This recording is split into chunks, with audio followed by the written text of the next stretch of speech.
ایمان لانے کے بعد حضرت عمر صرف ایک صحابی نہیں رہے بلکہ اسلام کی مضبوط ڈھال بن گئے۔ جس طاقت سے پہلے اسلام کو ڈرایا جاتا تھا اب اسی طاقت سے اسلام کی حفاظت ہونے لگی۔ مکہ میں مسلمانوں کے حوصلے بلند ہو گئے۔ عمر کی موجودگی نے کمزور مسلمانوں کو ہمت دی اور ظالموں کے دلوں میں ڈر ڈال دیا۔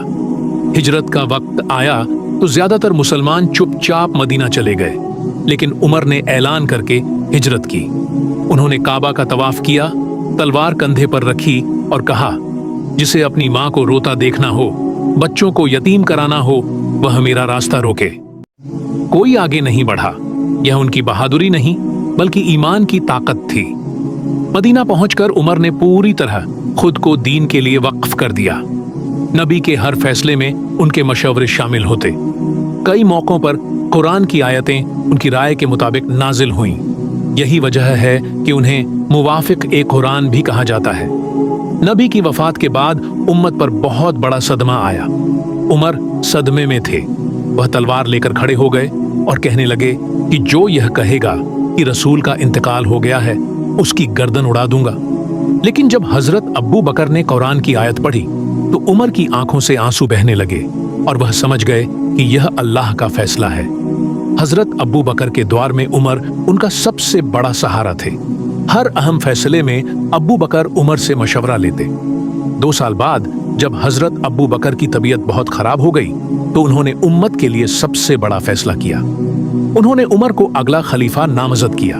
لوگ ڈرتے تھے، کہتے تھے عمر تو بہت سخت ہے، خلیفہ بن گئے تو کیا ہوگا؟ لیکن ابو بکر نے کہا، میں نے انہیں باہر سے سخت اور اندر سے بہت نرم پایا ہے۔ جب عمر خلیفہ بنے تو منبر پر چڑھ کر رو پڑے۔ انہوں نے کہا، اے لوگو، میں جانتا ہوں تم مجھ سے ڈرتے ہو۔ اللہ کی قسم، اگر میں ظلم کروں تو مجھے سیدھا کر دینا، اگر میں بھٹک جاؤں تو مجھے روک دینا۔ یہ الفاظ نہیں تھے، یہ ایک حکومت کا اعلان تھا۔ عمر کی خلافت کی سب سے بڑی پہچان تھی انصاف۔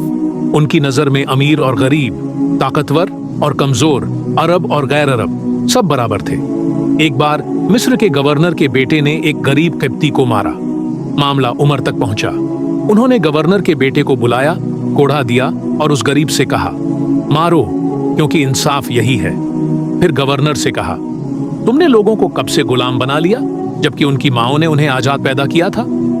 راتیں عمر کی زندگی کا سب سے اہم حصہ تھیں۔ دن میں وہ خلیفہ ہوتے، رات میں ایک عام انسان۔ اکثر اکیلے مدینہ کی گلیوں میں نکل جاتے، یہ دیکھنے کے لیے کہ کوئی بھوکا تو نہیں، کوئی روتا تو نہیں، کوئی ظلم میں تو نہیں۔ ایک رات انہوں نے ایک جھوپڑی سے بچوں کے رونے کی آواز سنی۔ اندر ایک ماں بیٹھی تھی، چولہے پر ہانڈی چھڑی تھی، لیکن اس میں کھانا نہیں تھا، صرف پتھر تھے۔ بچے بھوک سے رو رہے تھے اور ماں کہہ رہی تھی، اللہ عمر سے پوچھے گا ہمارے حال کا۔ یہ سنتے ہی عمر کانپ گئے۔ بیت المال گئے، آٹا، گھی اور سامان اٹھایا۔ ان کے ساتھ موجود آدمی نے کہا، میں اٹھا لوں؟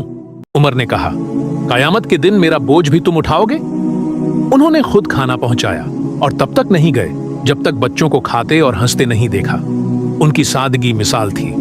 اتنی بڑی سلطنت لیکن گھر میں پیبند لگا کپڑا، کھجور اور پانی۔ ایک بار روم اور فارس کے دوت آئے۔ انہوں نے پوچھا، تمہارا بادشاہ کہاں ہے؟ لوگوں نے کہا، وہ وہاں کھجور کے پیڑ کے نیچے سو رہا ہے۔ دوتوں نے دیکھا، نہ محل، نہ پہرا، نہ تخت، صرف مٹی پر سوتا ہوا ایک انسان۔ انہوں نے کہا، تم نے انصاف کیا، اس لیے بے خوف سو رہے ہو۔ عمر کے دور میں اسلام اتنی تیزی سے پھیلا کہ دنیا حیران رہ گئی۔ عراق، ایران، مصر، شام سب اسلامی حکومت میں آئے، لیکن انہوں نے کبھی گھمنڈ نہیں کیا۔ ہمیشہ کہتے، اگر اللہ نے پکڑ لیا تو عمر کا کوئی بچانے والا نہیں۔ ان کی زندگی کا ہر پل اللہ کے ڈر سے بھرا تھا۔ وہ کہتے تھے، اگر فرات ندی کے کنارے ایک کتا بھی بھوکا مر گیا تو ڈر ہے کہ عمر سے سوال ہوگا۔ حضرت عمر کی زندگی کا سب سے بڑا راز ان کی طاقت نہیں تھی، ان کی سلطنت نہیں تھی، بلکہ اللہ کا ڈر تھا۔ لوگ انہیں سخت سمجھتے تھے، لیکن جو انہیں قریب سے جانتا تھا وہ جانتا تھا کہ عمر کا دل موم سے بھی زیادہ نرم تھا۔ راتوں کو وہ اکیلے بیٹھ کر روتے تھے، اپنے گناہوں کو یاد کر کے، اللہ کے سامنے سر جھکا کر۔ ان کی عبادت کا عالم یہ تھا